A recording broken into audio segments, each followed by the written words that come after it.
Nĩ kĩmako na kĩeha kĩroneka mothiũ-inĩ ma aikari a itũra rĩa Mwĩhoko rĩrĩa rĩrĩ Ruiru kaunti-inĩ ya Kiambu kũrũmĩrĩra mũtino wa ndege mũthemba wa kĩbĩrĩrĩki ĩrĩa ĩgũire mathaa-inĩ ma thaa 9. Kũringana na arĩa monire mũtino ũyũ ũkĩhanĩka, ndege ĩno yambire kũruta thandĩ na nĩnĩmbĩ cia mwaki mbere ya icokete kũgwĩra nyũmba cirĩ na cikaro cia andũ. So hiyo ndege ililipukia juu and tulikuwa tu hapa Catholic.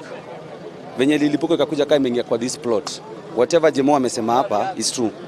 Only 2 bodies, baba na mtoto, zimefoundiwa. The others ni body parts wenye walikuwa kwa ndege. That's all we can say, but I thank people of Mwĩhoko. Venye tumekuja tumeungana sisi wote, ambapo ni ndege tu ilikuwa inazurura ikaanza kutoa moshi juu.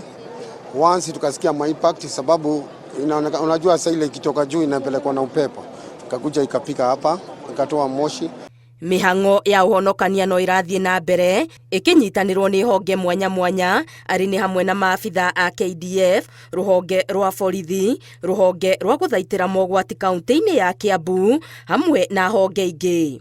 Ndege ĩno nĩ ya rũhonge rwa ũgima wa mwĩrĩ rwa AMREF, na kũringana na ndũmĩrĩri ĩrĩa ĩrutĩtwo nĩ rũhonge rũrũ ĩgũkuĩte andũ ana arĩa mekwerekeire Hargeisa bũrũri-inĩ wa Somalia. On behalf of government of Kenya, I want to pass my sincere condolences to the families of our doctors, to the families of this site where we are, where we had this fatal plane crash from AMREF.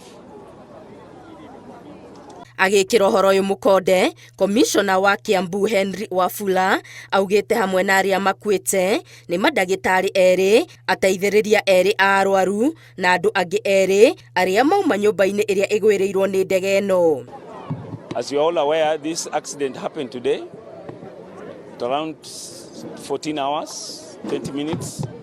A small aircraft was headed to our borders with Kenya, reliably informed by AMREF to Somalia to evacuate sick people.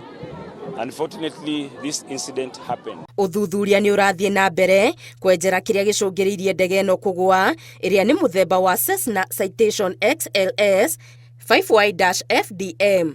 Ngĩribotera Inooro TV, Getu wa Maria wa Mũigana.